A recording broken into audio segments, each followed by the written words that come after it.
Welcome back to the Max Reality. If you've seen my face before, then you know the drill, but if you're new here, I love talking all things reality TV, and today we are talking about a show that I vowed I would not watch season 2 of, unless they changed enough that made me interested again. And they did do that, so I watched season 2 of Gordon Ramsay's Food Stars, and I am here to tell y'all all about it. If you know absolutely nothing about this show, no context, and you want some context about season 1, I made a video talking about season 1 that you can go visit here and then come right back, unless you're going to go watch the show. Then watch the show and come back, but you feel me. Our biggest format change that I have to talk about before I can literally talk about anything else is the fact that this season it really isn't just Gordon Ramsay's Food Stars. It's Gordon Ramsay and Lisa Vanderpump hosting this show together. And that alone was enough for me to be like, okay, fine. I'll see what's going on there. I didn't watch it real time like I watched the other Food Stars. I let it all air, and then I even thought about it for a little bit, and finally one weekend I was like, okay, we'll see what it's about. And I have to say, I'm glad I gave it a second chance. But before we talk too much about the differences, I will give you a rundown of the cast. Now, with it being Gordon and Lisa this season, a main component was that they each were building their own teams that were competing against each other every week. So I'll go over Gordon's team and then Lisa's team. First up on Gordon's team, we have Allie from Denver, Colorado, who has Chin Dribblin', which is a sauce company with sauce so good it'll be dribbling down your chin. Then we have Andrew from Santa Rosa, California, and he has Hot Drops, a hot sauce condiment company. Then there's Liz from Los Angeles, California. Her company is the Candy Closet, and they do freeze-dried candies. Then we have Rose from Jonesboro, Arkansas, woo, woo, woo, and she owns Twisted Dough, which is a protein-forward cookie dough company. Then we have Kyson from Houston, Texas, with Cal's Kickin' Collection. He sells fancy, beautiful cutlery. Then we have Juan from Sugarland, Texas, who owns Levels of Grandeur, which is a syrups company that you can add to cocktails, mocktails, whatever you like. She has 50 different flavors, so there's probably a flavor for you. And last up on Team Gordon, we have Tyler, also from Jonesboro, Arkansas. Pow pow, 1010 for the Arkansans. He owns Light Right Charcoal Grills, which is a quick lighting charcoal grill. Gordon having 2 out of 7 people be from Arkansas on his team was mind-blowing to me, and I literally didn't realize until filming this that they were actually from the same city in Arkansas. Like, the odds, hilarious, but I was rooting for my fellow Arkansans. Anyway, I shouldn't feel too much pride because the winner is on Vanderpump's team, and I will talk about her last. Anyway, moving on to Lisa Vanderpump's team.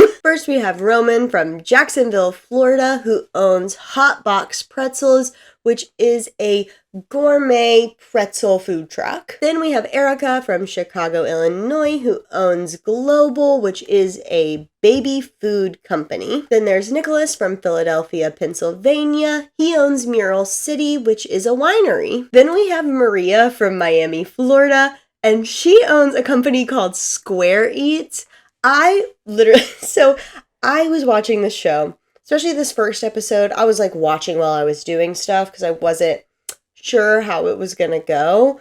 And when they said Square Eats, I literally perked up. This was the only company that I actually knew ahead of time, and it's because Swell Entertainment did a video about it forever ago. I'll link it if you're gonna want to go watch her review on Square Eats, but I popped up and then I was rooting for her the rest of the time just because it was the only company I knew aside from the Arkansas people. I was rooting for all of them. Then we have Perry from Boca Raton, Florida, who owns Bochet, which is a coaster that she says will help improve the taste of your beer, wine, whatever it is This coaster will make it taste better. Then there's Kamal from Atlanta, Georgia with Magic Middles. This is one of my favorite stories. Magic Middles was actually a Keebler branded cookie back in the day, and it was one of his favorites. He loved it. They discontinued it, so he bought the rights to it so he could relaunch it. I love that for him. I loved that story. And last but certainly not least, we have the winner of season 2, Jess from Bakersfield, California. She is the owner of Whiny Baby. This is another winery. This one focuses on first-time wine buyers. The wines are bubbly and super sweet, helping people get that first intro into the wine market. And that was our cast for season 2. I think the very first point I should talk about, since we've run through the cast list, is I really liked the cast. I thought they were really fun, really engaging. I don't know whether part of what made me like them more was seeing the auditions, because one of the differences from this season versus last season, we're going to be talking about a lot of them, is the fact that the first episode, we actually watched people auditioning to either be on Gordon or Lisa's team. And seeing that audition, learning a little bit about their business, I think did help me engage more with each of the individual people versus last season just kind of throwing them out there. We learned about them in little ITM interview moments as challenges and stuff went on. The same was true for this season, but we definitely learned more about them right off the bat versus last season, which I really liked and made me more invested from the get-go. Another thing about the casting that I think was really great was, again, going back to splitting them up in the Gordon and Lisa teams and having those teams competing against each other. It always felt like two fully formed teams doing some of the challenges versus sometimes last season what would happen was like the teams that would get formed from the group of 15 people there wouldn't really make a whole lot of sense for different reasons, for different challenges, but these really felt like two cohesive teams. I think part of it might be that they continually got to work together. That might help build that like teamwork and camaraderie. And it also felt like some of the talents were always more evenly spaced out than what would happen sometimes last season when they'd break up into teams of like 3. That's at least my opinion on that aspect of it. Next, in that same vein, we'll move on to talking about the challenges in a general sense. Some of the challenges were what I would call improved versions of challenges they did last year. Some were almost kind of one-for-one challenges they did last year. And then some were kind of new, sort of.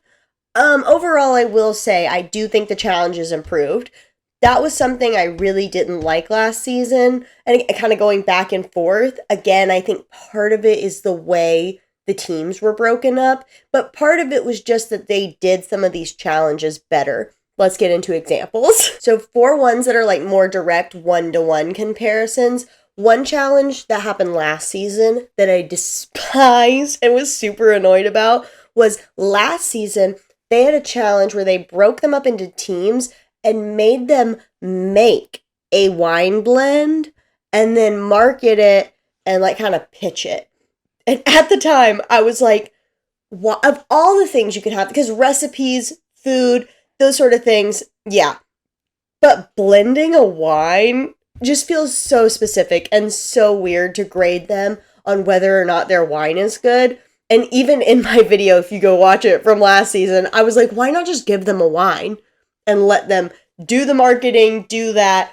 Well, somebody from production must have been watching my video because that's exactly what happened.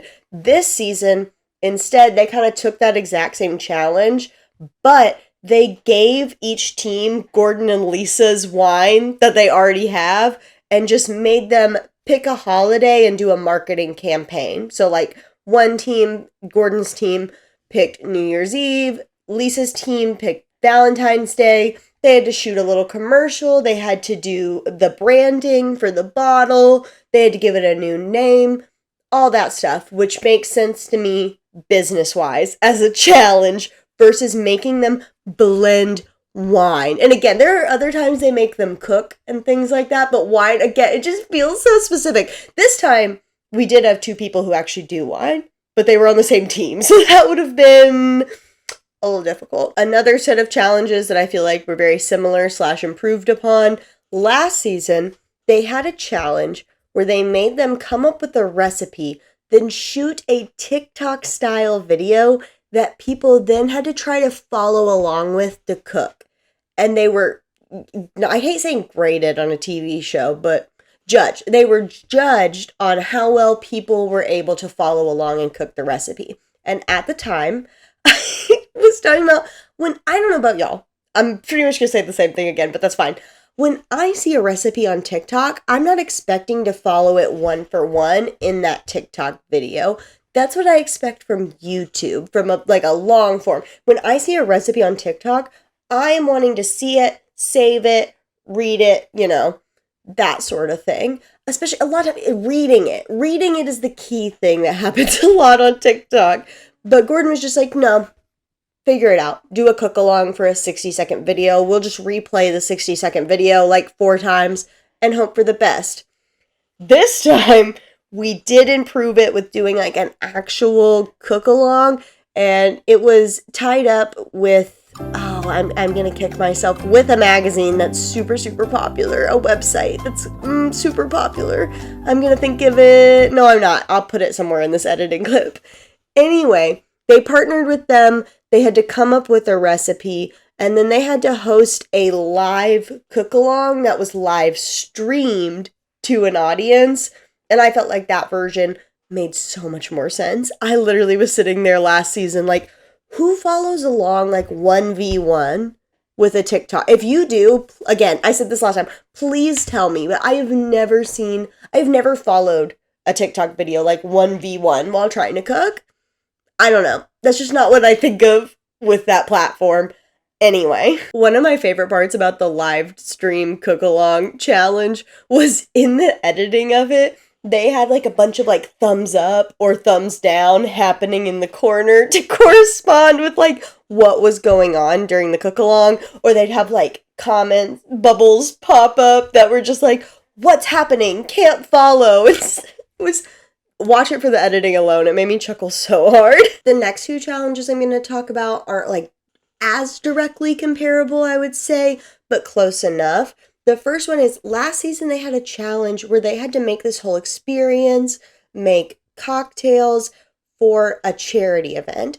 And whoever got the biggest donation to their charity event won. They had to like give a speech about the charity. It was very odd. Like I got the speech for talking about like public speaking, that made sense for business, but the whole thing together, if you go back and watch it, you just have to trust me, felt disjointed and did not feel like it was making a whole lot of sense.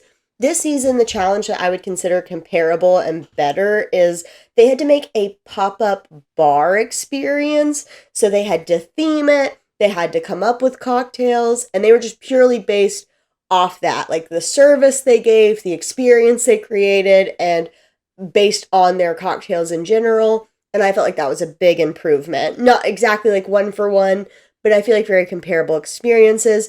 And then again, I told y'all about the wine blending challenge. I think the closest thing we had to that, besides for the real comparable wine challenge, would be they had to pair up with Mars chocolate and make their own chocolate. So this is similar to the wine one for me because they're having to make their own thing. However, I truly cannot remember. I think they did have someone helping them along the way with their wine blending. Still though, I still think that's a lot harder than like coming up with a chocolate. Because at first I thought they were going to have to make the chocolate by themselves. And I was like, oh my God, these people don't know how to temper chocolate. Like what is happening? But they did have a chocolatier. So at the end of the day, it was mostly just about like taste for them. They just had to taste it, see if they liked it, go from there. They also had to come up with branding and a jingle and then present it to the Mars people. And I feel like this was a much better challenge than having to make their own wine challenge. If you're looking for something similar like that, where they have to make something. I very much liked the chocolate challenge a lot better. Then going into challenges, they pretty much didn't change. First is the first challenge, which I was glad about because it was one of my favorite challenges from season 1. They changed it up a little. In season 1, they had them go to a grocery store. They had to come up with a menu and then serve food out of like a seaside shack coastal place. And whoever had the most profit at the end of the challenge won. Same thing for season 1, except it was a food truck, and they had to come up with branding for the food truck. Same thing, had to come up with a menu, and whoever had the most profit at the end won. Very much like this challenge, feel like it's a staple of anything like this. A profit challenge, I feel like, is very important for a business reality TV show, and I love to see it. It's also a good challenge in the beginning when you have so many different types of people and a lot of hands to do different things like costing, coming up with recipes, branding. So 10/10, like that we kept the first challenge relatively almost exactly the same. However, this other challenge that we kept, I absolutely hate, and I hope we completely get rid of it if there's a season 3. In season 1, they had a challenge where Gordon told the 2 different teams that were created that they were going to be selling live on QVC. And the products they were selling weren't their own products, just random kitchen appliances. Like literally, like a blender. Like just random kitchen as seen on TV gadgets. And they had to sell them on QVC Live. Terrible, such a weird challenge. Did not understand. Because I get the core of the challenge. I get it. Gordon wants to see how you sell, how you pitch. These people didn't know anything about these they give them briefs about it, right? But it's like, there's just no comparing seeing somebody sell something that they've put their heart and soul into versus a blender that they just learned about like 2 or 3 hours ago. Like it was just weird, and they brought it back pretty much. Instead of putting them live on QVC, they had them do like a live presentation at like an expo sort of deal. And it was so weird. It was so weird yet again. It was like blenders. There was a mandolin. There was an avocado slicer. Just random kitchen gadgets. It's like this. I don't get it. I get it. I get the core of it. But it's just not entertaining, at least in my opinion, to watch. I don't really think we learn anything about their skills throughout it. The only thing that was like crazy entertaining for me was when I was watching it, and no matter who watches it, when you watch it, you'll see it too. Jess cut her hand on the mandolin, and literally like a day or 2 before, I had seen a bunch of TikTok drama about somebody cutting themselves on a mandolin, and it was such weird timing because I was just like, I was watching this TikTok drama stuff, and I had the thought of a lot of people, tangent here, of just like, you're supposed to use a guard for the mandolin. That's just how a mandolin works. I hear her point of like, you need to be careful with it, but just wildness. And then on the episode of Food Stars, this girl's teammates kept being like, hey, use the guard, because she'd never used a mandolin before. And then she's trying to talk to Lisa about it and like not paying attention, just trying to be like, look, I can, and just slices her hand. And I was like, you know what? Maybe that girl on TikTok had a point. No, I'm just kidding. We're not banning mandolins, but it was just very weird coincidence timing, especially because like the show had happened back in the summer, but I didn't watch it until this mandolin stuff happened on TikTok. I think that's funny and weird. Maybe that was a dumb tangent, but anyway, we'll move on now. And last but certainly not least, for challenges that remained the same, is the finale.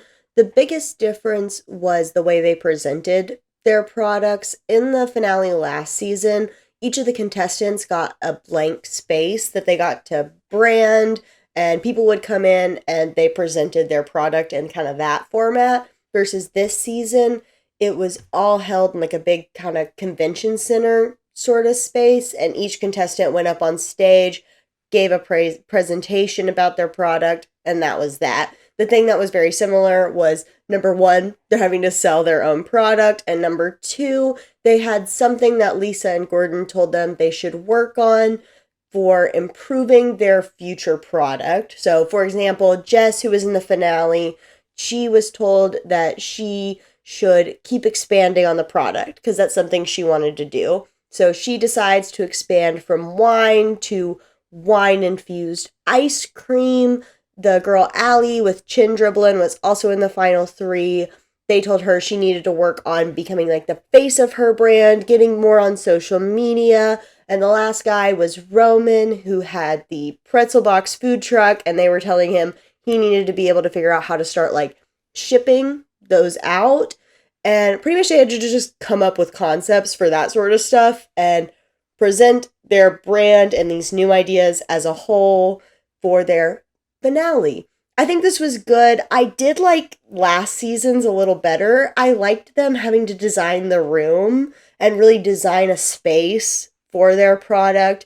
I feel like they all felt more comfortable doing that. And maybe I'm just wrong. It just felt more comfortable with them presenting in the space that was dedicated to their product versus just kind of like being on a stage.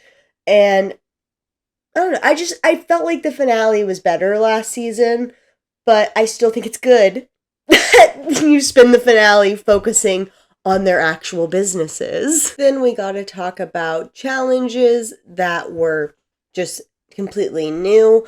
First, we'll talk about the one I didn't like, which was one of the last challenges. They took the final group of people. They made them one team. They were no longer Gordon and Lisa. They were one team together, and they're going to have to serve breakfast. Seems easy. They're going to take over a diner. They need a back of house and front of house. But no. They're not just like taking over just any standard diner. No, they are going to take over the Savoy, which is just like the fanciest fancy place, high-end dining that you've ever seen. And these people are expected to know how to serve and cook in this sort of environment and are like penalized for it. It goes badly. It's very hard for everyone. Even the people who have any front of house experience don't necessarily know how to serve in an environment like this. The chefs are super out of their league in an environment like this. Very weird. Very much hated it. Was screaming at the TV the whole time. Because, like, why?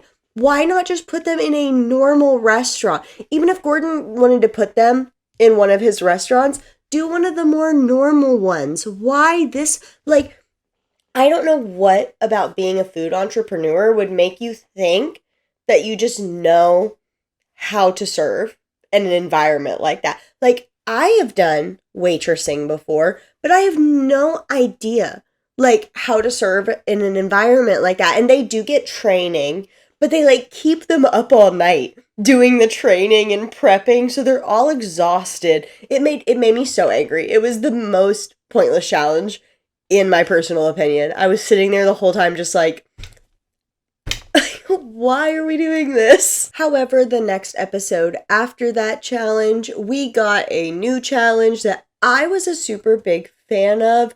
Each of them had to create a brand new product that fell under one of the following categories. They said 4 categories. It feels like 3 to me. Let me know what you think. We have breakfast items, pet food, non-alcoholic drinks, and spirits. Now listen, I do understand 100% that non-alcoholic drinks and spirits are different things. They are 2 separate things. But when you look at all 4 categories, I don't understand why we couldn't have married maybe the non-alcoholic and spirits, or maybe even just gotten rid of one of them and come up with something more different for that 4th spot. I thought it was so funny. I backed it up because when I heard them say it, I thought I missed one of the categories. But let me know. I would love to hear what other people think about that. I just feel like it's too similar when there are only 4 choices anyway. But I still really liked this idea because each of them were trying to think of their own branding while coming up with a new product. So that was interesting, seeing how they would encompass something like that. I really liked it. And then they had to come up with like a social media post that was advertising it. and then pitch this new product to Gordon and Lisa. I also loved the contrast of like the first challenge being them just 100% pitching their product to get on the show, and then this second to last challenge being them having to pitch a brand new product. Very interesting to see growth, to see different stuff. Very much liked this challenge, but would like if we opened up the categories more. I will say 100%. I do like that they narrowed down the items of which they were allowed to pick from. I do think that helps, giving them some sort of categories like that, but maybe broaden them a little or something. It needs a tweak. It needs a little tweak somewhere, in my opinion. And I talked about this a little in the beginning, but I feel like I kind of have to end on it too.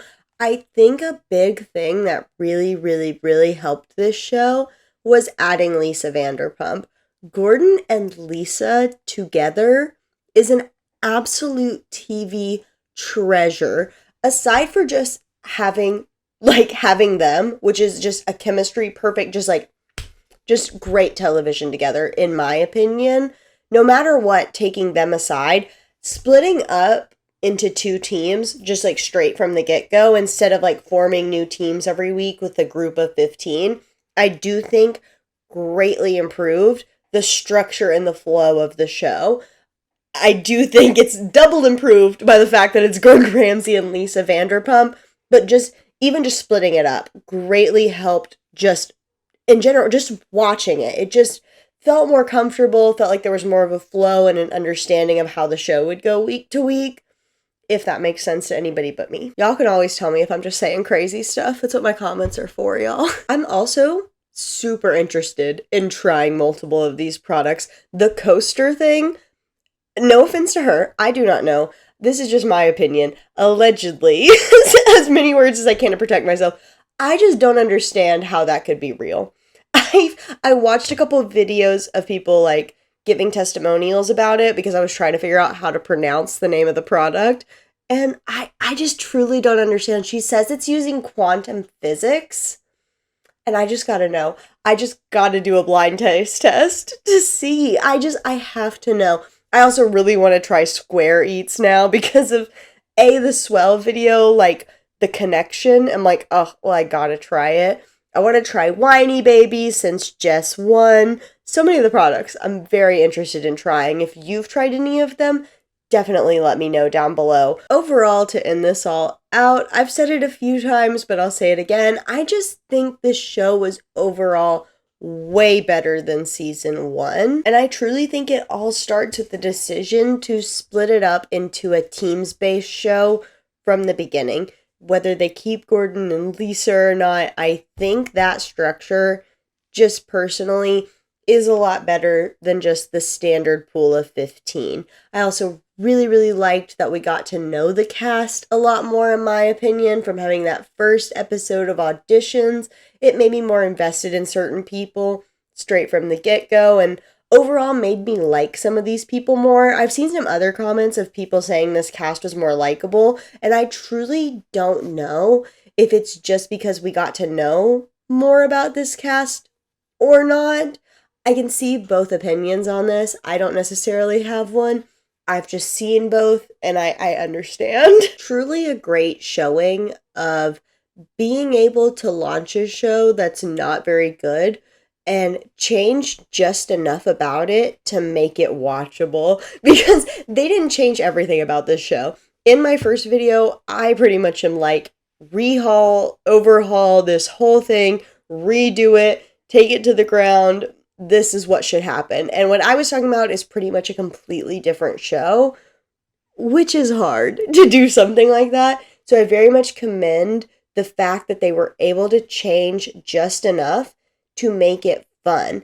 Like, I actively had a good time watching it. I didn't have to like force myself to just finish it to make a video, which I have done before. I had a good time, and I'm genuinely excited to see what they do with the season 3, if they get a season 3. As always, I want to hear your thoughts, feelings, opinions, comments, all that and more down below.